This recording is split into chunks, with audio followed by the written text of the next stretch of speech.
Sugar ఉన్న వాళ్ళకి వచ్చే సమస్యల్లో బాగా అందరూ బాధపడేది, పైకి చెప్పుకోలేనిది అంగస్తంభన సమస్య.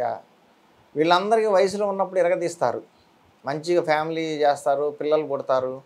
షుగర్ అటాక్ అయిన దగ్గర నుంచి వీళ్ళకి నరాల వ్యవస్థ మీద ఫస్ట్ ఎఫెక్ట్ అవుతుంది. ఫస్ట్ డ్యామేజ్ అయ్యేది ఏంటి బాడీలో అంటే నర్వస్ సిస్టమ్. ఎందుకో చూడండి.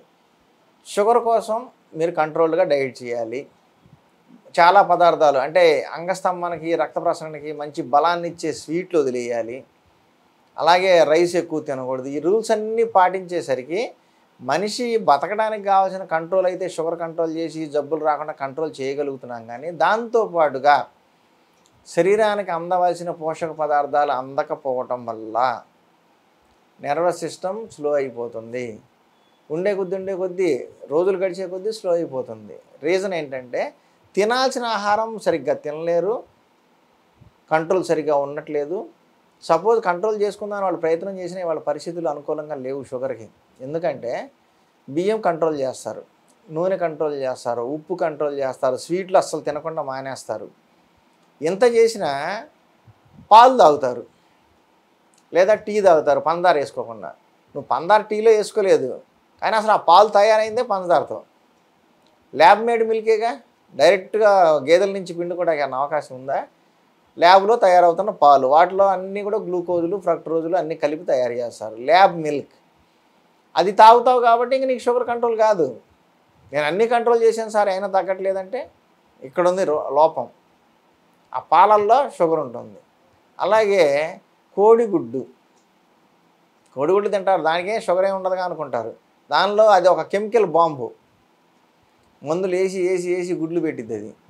ఆ గుడ్లలో కెమికల్స్ మన లివర్ని ఎఫెక్ట్ చేస్తూ ఉంటాయి.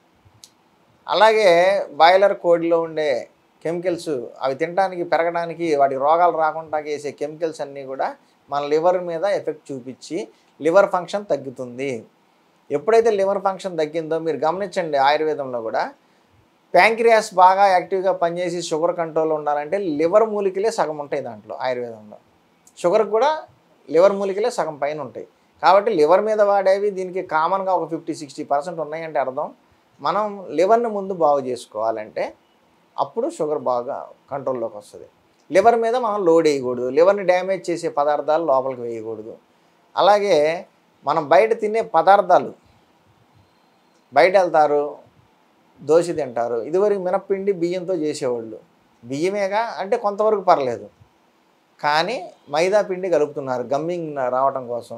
వాడు దాన్ని పెట్టి పెనం మీద రుద్దుతూ ఉంటే 1 కిలోమీటర్ రావాలి ఒక చిన్న గిన్నెలోది పిండి. అలాంటి రుద్దే కార్యక్రమాలు ఉన్నాయి. అలా రావాలంటే మైదా పిండి కలపాలి. ఈ మైదాలు కలపడం వల్ల ప్రతి దాంట్లో మైదానే. మీరు బయటికి వెళ్ళి టిఫిన్ చేశారంటే అన్నీ మైదాతోనే చేస్తారు.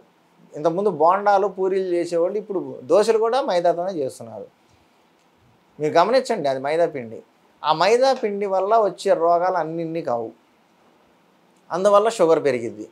కాబట్టి షుగర్ వాళ్ళకి ఇన్ని రకాల ప్రమాదాలు బయట పొంచి ఉన్నాయి.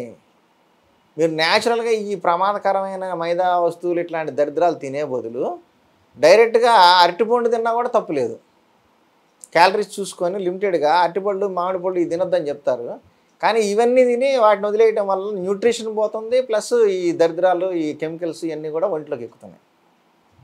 కాబట్టి టిఫిన్స్ అన్నీ కూడా మంచిగా ఇంట్లో చేయించుకొని తినండి. ఆ టిఫిన్లు తినే బదులు ఒక గిద్ద బియ్యం వండుకొని తినటమే మంచిది. వాళ్ళ పరిస్థితులు అలా ఉన్నాయి.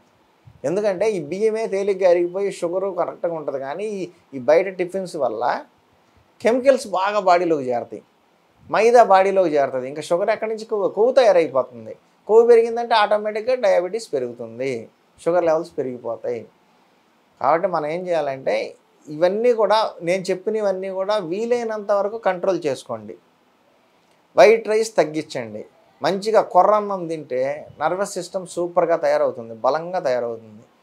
అంగస్తంభన సమస్య కూడా తగ్గుతుంది వాడే కొద్దీ. ఇప్పుడు అంగస్తంభన రావడానికి ముఖ్యమైన రీజన్ ఇది. అంగస్తంభన కాకపోవడానికి షుగర్ ఉన్న పేషెంట్లు ఈ రీజన్స్ ఉన్నాయి. కాబట్టి ఫస్ట్ థింగ్ మంచి ఆహారం తీసుకోవాలి, విటమిన్స్, మినరల్స్ బాగా ఉండేవి తీసుకోవాలి. రెండోది మన బాడీలో ఉన్న అంటే రక్తంలో ఉన్న షుగరు, గ్లూకోజు సెల్స్లోకి వెళ్ళాలంటే వ్యాయామం కంపల్సరీ. ఒక గంట వాకింగ్, స్కిప్పింగ్, టెన్నిస్ ఏదో ఒకటి చేయండి. ఏమీ చేత కాకపోతే వాకింగ్ చేయండి. ఒక 40 మినిట్స్ నుంచి 1 అవర్ వరకు ఆగకుండా వాకింగ్ చేసుకుంటూ ఉండండి. ఇలా చేసుకుంటే డైలీ మీ బ్లడ్లో ఉన్న షుగరు సెల్స్లోకి వెళ్ళిపోతుంది. ఇన్సులిన్ కూడా కరెక్ట్గా సూట్ అవుతుంది. సో మీకు నీరసం రాకుండా ఓపిక బాగా ఉంటుంది. షుగర్ వల్ల వచ్చే అరికాళ్ళ మంటలు, లేకపోతే కళ్ళు బూజరుగా ఉండటం, ఇలాంటి సైడ్ ఎఫెక్ట్స్ కనిపించకుండా ఉంటాయి. ఈ విధంగా మీరు నర్వస్ సిస్టమ్ని కాపాడుకోవడానికి కావాల్సిన ఆహారాలు తీసుకుంటూ, అంటే ఆహారాల్లో మునక్కాయలు, ఆకుకూరలు, కూరగాయలు, బీట్రూట్, క్యారెట్, టమాటా ఇలాంటివన్నీ బ్లడ్ ఇంప్రూవ్మెంట్ చేస్తాయి. మునక్కాయలు కూడా మంచి calcium source, bones, nerves strength బాగా పెరుగుతుంది. ఇవి తీసుకుంటా ఉంటే మీ నర్వస్ స్ట్రెంగ్త్ బాగా పెరుగుతుంది. షుగరు కంట్రోల్లో ఉంటుంది, ప్లస్ ఈ ఆహారంలో షుగర్ ఎక్కువగా పెరగదు, ప్లస్ నర్వస్ స్ట్రెంగ్త్ బాగా పెరుగుతుంది. అందుకని షుగర్ ఉన్న వాళ్ళు రోజు వ్యాయామం చేసుకుంటూ, డైట్ కరెక్ట్గా పాటించుకుంటూ, ఇంకా టెన్షన్స్ ఉంటాయి, ఆ టెన్షన్స్ ఫస్ట్ తగ్గించండి. మెడిటేషన్ చేయండి డైలీ 2 టైమ్స్ ప్రశాంతంగా. ఈ టెన్షన్లు తగ్గుతాయి. టెన్షన్ కంట్రోల్లోకి వస్తే ఆటోమేటిక్గా షుగర్ కూడా కంట్రోల్లోకి వస్తుంది. కాబట్టి ఇవి చేస్తూ ఇంకా మంచిగా కావాలి అనుకున్న వాళ్ళు నేను చెప్పే మూలికలతో అంగస్తంభన సమస్యను తగ్గించుకోవచ్చు. ఆల్రెడీ ఇంతకుముందు వీడియోలో చెప్పాను, మళ్ళీ ఇప్పుడు బ్రీఫింగ్గా చెప్పేస్తాను. అశ్వగంధ, శతావరి, సఫేద్ ముస్లి, శిలాజిత్, అబరక భస్మం, నేలతాడి, ఈ మూలికలు తీసుకోండి. బలా చెట్లు విచ్చలవిడిగా పెరుగుతూ ఉంటాయి, ఖాళీ దొరికిందంటే చాలు. అవి పౌడర్లో, ట్యాబ్లెట్లు కూడా దొరుకుతాయి.